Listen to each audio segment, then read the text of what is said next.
Hello বন্ধুরা, আসসালামু আলাইকুম। গত গত ভিডিওতে আমরা কথা বললাম হজরত ইউসুফ আলাইসাল্লাম এর কথা নিয়ে। তো আজকে সেইটার আরও কিছু, সেটার উপরে আরেকটু কিছু জিনিস চিন্তা করলাম।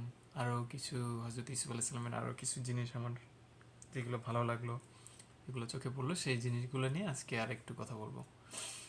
ইউসুফ আলাইসাল্লাম আমার খুবই পছন্দের একজন ব্যক্তিত্ব এবং তার জীবনটা আমার কাছে খুবই অনুপ্রেরণাদায়ক।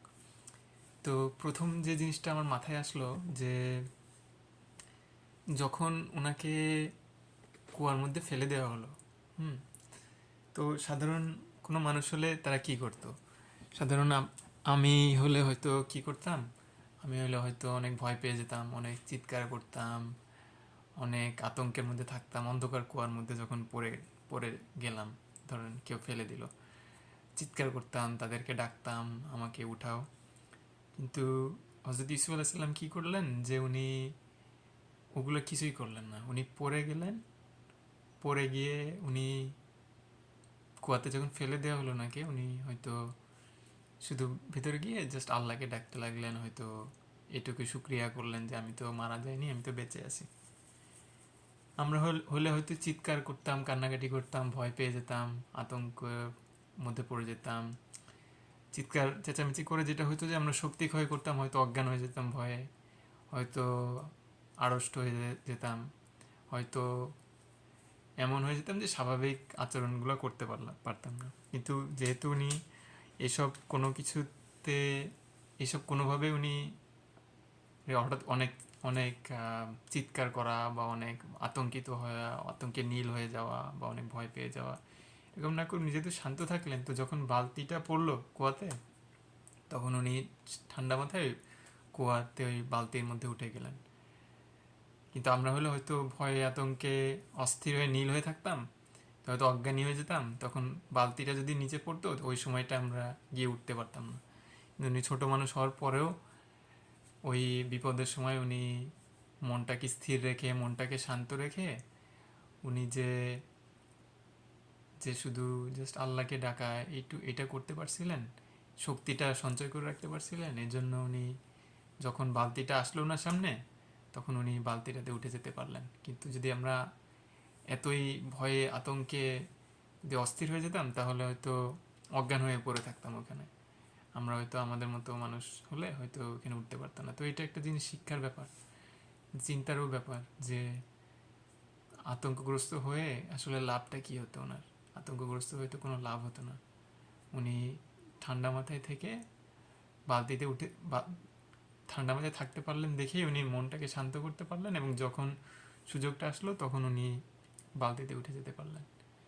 আর একটা জিনিস যেটা চিন্তা হলো, যে ওনাকে যখন কৃতদাস হিসেবে বিক্রি করে দিলে উনি কি করলেন, একটা জিনিস যেটা আমার খুব ভালো লাগলো, যে যখন ওনাকে কৃতদাস হিসেবে বিক্রি করা হচ্ছিল, তখন ধনী যে ফ্যামিলির কাছে তখন বলা হলো যে এই একটা কৃতদাস, সে শুধু তার সৃষ্টিকর্তার উপাসনা ছাড়া অন্য কোনো সময় মুখ খোলে না, তার মুখ সবসময় বন্ধ থাকে। তো উনি যখন আল্লাহর প্রশংসা, আল্লাহর বিভিন্ন রহমত যেগুলো আছে, যে উনি তো বেঁচে আছেন, এই জিনিসগুলো যখন উনি হয়তো বলতে চাইতেন, তখনই শুধু উনি মুখ খুলতেন। কিন্তু অন্য সময় কারো ব্যাপারে কোনো অভিযোগ করা, কারো ব্যাপারে কোনো সমালোচনা করা, এইসব ব্যাপারে উনি কখনো মুখ খুলতেন না।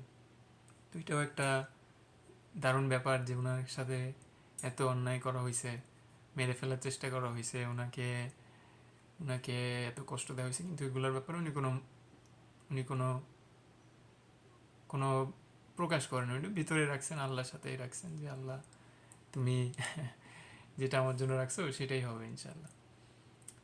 তো এরপর যখন ওনাকে বিক্রি করে দিল, অনেকে আমাদেরকে যদি কাউকে কৃতদাস হিসেবে বিক্রি করে দিত, আমাদের প্রথমে চিন্তা হয়তো কি হয়তো, আমরা এখান থেকে কোনোভাবে পালায় যাব, গিয়ে যারা আমার সাথে অন্যায় করছে তাদের উপরে একটা প্রতিশোধ নিব। তো উনি ইচ্ছা করলে এটা করতে পারতেন, অবশ্যই উনি বুদ্ধিমান মানুষ ছিলেন, বিচক্ষণ মানুষ ছিলেন। উনি চাইলেই পালায় গিয়ে ওনার যারা ভাইরা আছে, যারা ওনাকে এভাবে অন্যায়ভাবে ওনাকে মেরে ফেলার চেষ্টা করছিল, উনি তাদেরকে গিয়ে একটা প্রতিশোধ নিতে পারতেন। কিন্তু নিলে কি হতো আসলে, ধরা যাক ওনাকে কেউ খুন করার চেষ্টা করছিল, উনি গিয়ে তাদেরকে খুন করলেন। তো একটা সাধারণ মানুষ যদি এটা করে তাহলে কি হলো, সে তো আবারও সেই কারাগারের মধ্যেই পড়ে গেল, কোনো লাভজনক তো কিছু হলো না। কিন্তু উনি যেটা করলেন যে ওনার হাতে যেটা কাজ ছিল, উনি সেই কৃতদাসের ওই যে কাজগুলো ওনাকে দিত, যত কঠিনই কাজ দিত ওইগুলো উনি খুব ভালো করে করতেন। যত নোংরা কাজ হোক, যত আবর্জনা ফেলানোর কাজ হোক, উনি এগুলো কাজগুলো ভালো করে করতেন। তো এটাতে দেখা গেল যে উনি সবার একটা সুনজরে পড়তেন। আর সবসময় উনি আল্লাহর রহমত, আল্লাহ শুক্রিয়া আদায় করতেন যে না, আমি তো বেঁচে আছি, আমি তো কুয়ার মধ্যে পড়ে আমার একটা হাত পা একটা অঙ্গহানি হতে পারতো বা অন্য কিছু তো হয়নি, আল্লাহ তো আমাকে এখানে বাঁচায় রাখছে। এটাও একটা জিনিস। এটা আমার একটা ওনার চরিত্রের ব্যাপারটা আমার ভালো লাগে, যে এত নির্ভীক, এত শুধু আল্লাহকে ছাড়া অন্য কোনো কিছুতে ভয় করেন না। আপনি শুধু যখন মুখ খোলেন তখন শুধু যে আল্লাহ আমাকে এই রহমতগুলো দিছেন, এই জিনিসগুলো বলার জন্য মুখ খোলেন। কখনো কারো কাছে কোনো সমালোচনা করা, কারো কাছে উনি বলা যে আমার সাথে এই অন্যায় করছে, এইসব কোনো কিছু ওনার মধ্যে কখনো দেখা যায়নি। আরও একটা জিনিস যেটা আমার ভালো লাগলো যে অবশ্যই যে উনি সবসময় আল্লাহর স্মরণ করতেন, আল্লাহকে ডাকতেন প্রতিটা মুহূর্তেই। এই জন্য যখন ওনার মনিবের স্ত্রী ওনার দিকে একটা ভুল পদক্ষেপ দিল, উনি আল্লাহ সবসময় আল্লাহ আল্লাহ এই জিনিসটা ভেতরে রাখার কারণে উনি উনি ওই প্রলোভন থেকে বেঁচে আসতে পারলেন। এরপরে আরও একটা জিনিস যেটা খেয়াল করার বিষয়, উনি যখন জেলে গেলেন তখন জেলে তো অনেক মানুষ থাকে, অনেক ধরনের কয়েদি থাকে, কিন্তু দেখা গেল যে ওনার সাথে কিন্তু ভালো বন্ধুত্ব হলো যারা একটা অভিজাত ফ্যামিলির বা একটা শিক্ষা দীক্ষার দিক থেকে, একটা ভালো চিন্তা ভাবনার দিক থেকে যারা ভালো মানুষ, যারা রাজ দরবারে যারা কাজ করতো, সাধারণ মানুষরা তো আর কাজ করতো না। এরকম দুইজনের সাথে ওনার পরিচয় হলো, তাদের সাথে উনি কথাবার্তা বলতেন, তাদের তাদের স্বপ্নের ব্যাখ্যা ওনার কাছে আসতো মানুষ, যে এই ছেলেটা একটা বিচক্ষণ আছে, ওর কাছে গিয়ে জিজ্ঞেস করি যে আমি এরকম একটা জিনিসের মধ্যে দিয়ে চিন্তা করতেছি, তো এটার মানে কি হতে পারে। এটা একটা ব্যাপার, উনি কার সাথে মিশবেন এটা ওনার মানে সবার সাথে তো আর মেশা যায় না। আর সব মানুষ সমান এমন বলতেছি না যে সব মানুষ সমান না, কিন্তু ব্যাপার হচ্ছে যে মানুষ সবাই সমান হলেও কিছু কিছু মানুষের, ধরা যাক একজন মানে প্রত্যেকটা মানুষের একটা লেভেল থাকে, যে একজন খুব মারদাঙ্গা খুন মারদাঙ্গা করতেছে, চুরি ডাকাতি করছে, তার সাথে আর একজন যিনি সাধু মানুষ, তাদের বন্ধুত্বটা হবে না আসলে, তারা ইচ্ছা করে ওই বন্ধুত্বটা করবেন না। তো সব মানুষই সমান, সব মানুষের মধ্যে ভালো গুণ আছে অবশ্যই, সেটাতে কোনো সন্দেহ নেই। কিন্তু একজন দেখা গেল যে একজন 40 বছর বয়স্ক একটা মানুষ, সে কিন্তু একটা 5 বছরের বাচ্চার সাথে বন্ধুত্ব করতে গেলে বন্ধুত্বটা আসলে হবে না। তো উনি যেটা বোঝাতে চাচ্ছি যে যার মানে তার কতটুকু তার বোঝার ক্ষমতা, সেই অনুযায়ী উনি সেরকম মানুষদের সাথে উনি বন্ধুত্ব করতেন, যতটুকু তার সাথে যায়, যারা হয়তো এই লেভেলের আছে, তার সমপর্যায়ের আছে বিচার বুদ্ধিতে, তাদের সাথে। কিন্তু যারা অনেক নিচুতে আছে বিচার বুদ্ধিতে, তাদের সাথে হয়তো উনি ওভাবে মিশতেন না। এটাও একটা ভালো জিনিস। আর আরেকটা জিনিস হচ্ছে যে আমরা এরকম কখনো দেখিনি যে উনি অনেক, আমরা অনেক সময় চিন্তা করি যে অনেক লেখাপড়া করতে হবে, অনেক অনেক বড় বড় ডিগ্রি নিতে হবে, অনেক বড় বিজ্ঞানী হতে হবে, অনেক বড় টাকা ইনকাম করতে হবে, অনেক বড় দেশে যেতে হবে, আমেরিকাতে যেতে হবে, জার্মানিতে যেতে হবে, কানাডাতে যেতে হবে, ইংল্যান্ডে যেতে হবে, ওখানে গিয়ে বড় চাকরি করতে হবে। আমরা কখনো এটাগুলো ওনার মধ্যে দেখিনি। ওনার মধ্যে যেটা দেখছি যে উনি স্থিরতা ছিল। তো তখনের সময়ে মিশর ছিল সভ্যতার একটা কেন্দ্রবিন্দু, সবচেয়ে বড় সভ্যতা। মানুষ অনেকের হয়তো স্বপ্ন ছিল মিশরের কোনো বিশ্ববিদ্যালয়ে পড়াশোনা করবে, তারপর সেখানে কোনো রাজার দরবারে চাকরি। ওনার কিন্তু এসব ধরনের কোনো ইচ্ছা ছিল না যে অন্য দেশ দেখবে, অন্য কিছু দেখবে। কিন্তু আল্লাহ ওনাকে যেখানে যেখানে ফেলছে, উনি শুধু ওইখানে ওনার সর্বোচ্চ চেষ্টা দিয়ে এই কাজগুলা করে গেছে। এইটাই উনি চেষ্টা করছেন, যেটা আমরা দেখি। তো মিশরের রাজ দরবারের চাকরি হয়তো তখনের সবচেয়ে লোভনীয় চাকরি ছিল ওই সময় পৃথিবীতে, কিন্তু ওনার কিন্তু এরকম কোনো কিছু ছিল না যে আমার মিশরে যেতে হবে, আমার এরকম বড় দেশে যেতে হবে, এরকম বড় চাকরি করতে হবে, আমার অনেক কিছু করতে হবে, এইগুলো কিন্তু ওনার মধ্যে কিছু ছিল না। ওনার মধ্যে যেটা ছিল সেটা হচ্ছে যে সবর ছিল, যে আমি আমি যেখানে যাই, যে অবস্থাতে থাকি, আমি আল্লাহর শুকরিয়া আদায় করব, আর হাতে যে কাজই থাকুক সেই কাজটা আমি ভালো করে করব। হ্যাঁ, যার আন্ডারেই কাজ করি সেই কাজটা আমি সুন্দর করে সমাধা করব। আমার যে যে মনিবের আন্ডারে আমি কাজ করতেছি সেই কাজটাতে আমি ফাঁকি দিব না, ওই কাজটা আমি সম্মান দিব, ওই কাজটাতে আমি ভালো করে করব, কারণ এইটাই হচ্ছে আল্লাহর ইবাদত আমার জন্য। তো ভালো কথা। তো উনি, তো ওনার যদিও এরকম ইয়ে ছিল না, তারপরে উনি কিন্তু ওই রাজ দরবারে একসময় চাকরি পেলেন এবং খুব ভালো করতে থাকলেন। তো সাধারণ সময় এরকম ভালো করতে থাকলে কি হয়, মানুষ একটু আম, হঠাৎ করে অনেক ধন সম্পদ পেলে তারা তারা দেখা যায় যে বড়লোকই দেখাতে চায় বা ভোগ বিলাসে মত্ত থাকতে চায়, কিন্তু ওনার মধ্যে কিন্তু এটাও ছিল না। যখন উনি দায়িত্ব নিলেন তখন মিশরের খুব একটা ভালো সময় যাচ্ছিল এবং অনেক ফসল হচ্ছিল। এটা ভালো সময়, ভালো সময় মানুষ কি করে সাধারণত, আমি হলে হয়তো কি করতাম, আমি হলে হয়তো একটু রিল্যাক্স করতাম, একটু রেস্ট নিতাম, একটু বেশি খরচ করতাম, এদিক ওদিক ঘুরতাম। আর রাজদরবারে চাকরি হয়েছে, তো টাকা পয়সা নিয়ে কোনো সমস্যা নেই, এগুলো এইভাবেই হয়তো চিন্তা করতাম। কিন্তু উনি চিন্তা করলেন কি, আচ্ছা, কারণ উনি জীবনে বারবার একটা জিনিসই দেখছেন যে বিপদ হঠাৎ করে চলে আসে, একটা কিছু বলা যায় না। উনি ছোট মানুষ, 7-8 বছর বয়স, ওনাকে ধুম করে কয়েকজন মিলে দেখা গেল যে ওনাকে মেরে ফেলার চেষ্টা করছে। এরপরে উনি কৃতদাস হিসেবে বিক্রি হলেন একটা বাড়ি, উনি সব কাজ সুন্দর করেই করতেছেন, কিন্তু দেখা গেল যে হঠাৎ করে ওনাকে একটা মিথ্যা অপবাদ দিয়ে যাবজ্জীবন একটা কারাদণ্ড দিয়ে দিল। তো উনি জানেন যে জীবনটা এরকমই, যে হঠাৎ করে অনেক বড় বড় ধরনের বিপদ আসে। এর থেকে বড় বিপদ আর কি হতে পারে, যে নিজের জীবন নিয়ে একটা সংশয়, তাই না? তো উনি দেখলেন যে আচ্ছা, এখন তো যদিও অনেক শস্য ওগুলো হচ্ছে, কিন্তু এটা তো সবসময় থাকবে না, বিপদ যে কোনো সময় আসতে পারে। তো ওই সময়টায়, পুরা সময়টা যখন মিশরের ভালো ফসল হচ্ছে, পুরো সময়টায় উনি কি করলেন যে উনি দ্বিগুণ তিনগুণ পরিশ্রম করলেন।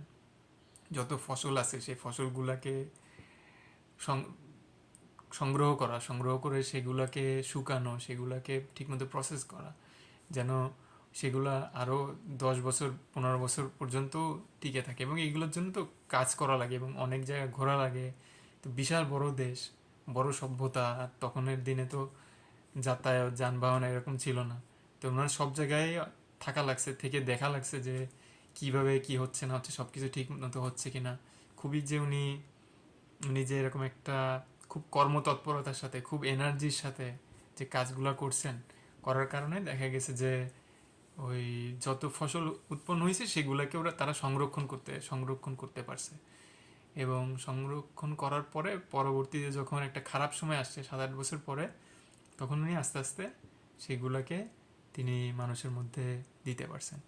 তো এটাও আর একটা জিনিস শিক্ষার ব্যাপার, যে উনি যখন ভালো দিন আসছে, সারা জীবন তো মনে হয়েছে আমাদের কাছে উনি কষ্টের মধ্যে থাকছেন, সাধারণ মানুষের চোখে মনে হয় কষ্টের মধ্যে, কিন্তু উনি প্রতিটা সুযোগই নিছেন এইভাবে যে না, এটা আমি আল্লাহ শুক্রিয়া আদায় করবো এবং এইখানে আমি কীভাবে ভালো কাজ করতে পারি। ভালো সময় হোক খারাপ সময় হোক, ওনার কাছে সবসময় ভালো সময়। উনি সবসময়, যদি যেটা দুনিয়ার মানুষের কাছে খারাপ সময়, সেই সময়টাও উনি ভালো ভালো কিছু করতে পারছেন আল্লাহর উপর ভরসা রেখে। আর যে সময়টা ভালো সময়, সেই সময়টাও উনি দ্বিগুণভাবে কাজ করতে পারছেন। এই জন্য দেখা গেছে যে দুর্ভিক্ষে হাজার হাজার মানুষ ওই সময় মারা যায়নি।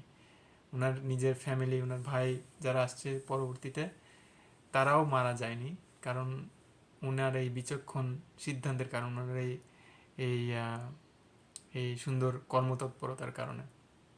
তো যাই হোক, আমি এখন এই ভিডিওটা আজকের মতো এখানে শেষ করছি। আর আমি আপনাদের জন্য একটাই কামনা করি যে আপনাদের জীবনে হজরত ইউসুফ আলাহিসাল্লামের বিচক্ষণতা, বিজ্ঞতা, নির্ভীকতা, এইগুলো আপনাদের জীবনে আসুক। আমি আপনাদের জন্য এটা আশা করি না যে, দোয়া করি না যে আপনারা অনেক ধনী হন, অনেক বড় দেশে যান, অনেক বড় বড় চাকরি করেন। আমি আপনাদের জন্য এটাই দোয়া করি যেন হজরত ইউসুফ আলাহিসাল্লামের মতো, যদি কোনো লেখাপড়া নাও জানা থাকেন, কোনো বিশ্ববিদ্যালয়ে নাও গিয়ে থাকেন, তারপরেও আপনারা যেন এই সৃষ্টিকর্তার উপরে বিশ্বাস থাকে, সৃষ্টিকর্তাকে সবসময় যেন স্মরণ করেন, প্রতি মুহূর্তে যেন স্মরণ করেন, প্রতিটা নিঃশ্বাসের সাথে যেন স্মরণ করেন। আর আর কোনো অনেক মনীষীর জীবনী পড়ে দেখছি হাজার শত শত মনীষীর, বেশিরভাগই মানুষই হয়তো তারা অনেক ভালো গান লিখছেন, সাহিত্য লিখছেন, কবিতা লিখছেন, আবিষ্কার করছেন, কিন্তু তাদের ব্যক্তিগত জীবনটা খুব কষ্টের মধ্যে, মনের অশান্তি দিক মধ্যে দিয়ে গেছে। কিন্তু হজরত ইউসুফ আলাহিসাল্লাম আমাদের সাধারণ মানুষের চোখে মনে হবে যে উনি অনেক কষ্ট করে গেছেন, কিন্তু ওনার মনটা এত শান্ত, সবসময় প্রফুল্ল, সবসময় হাসি খুশি, হ্যাঁ, সবাই ভালোবাসতো, যে কাজ করতেন মন দিয়ে করতেন, কখনো মুখ খুললে কখনো কারোর কাছে অভিযোগ করার জন্য খুলতেন না, আল্লাহ আলহামদুলিল্লাহ বলার জন্য খুলতেন। তো এই জীবনটাই তো আরো অনেক ভালো, আল্লাহর চোখেও ভালো, সাধারণ দুনিয়ার চোখেও ভালো। এর থেকে ভালো জীবন আর কি হতে পারে। আমি দোয়া করি আপনাদের জন্য যেন বড় শিক্ষা, বড় বিজ্ঞানী, বড় ডাক্তার, বড় ইঞ্জিনিয়ার, এসব যেন, এসবের পিছনে যেন আপনাদের আম, লক্ষ্য না থাকে। আপনাদের লক্ষ্য যেন থাকে যে কিভাবে আমরা হজরত ইউসুফ আল্লাহ সাল্লামের মতো চিন্তা ভাবনাগুলা তৈরি করতে পারি, কিভাবে আমরা তার মতো চিন্তা করতে পারি, তার মতো নির্ভীক হতে পারি, তার মতো কর্মপরায়ণ হতে পারি। এইটাই আপনাদের জন্য দোয়া করি। আলহামদুলিল্লাহ, ভালো থাকবেন সবাই, আবার দেখা হবে ইনশাল্লাহ। ফি আমানিল্লাহ।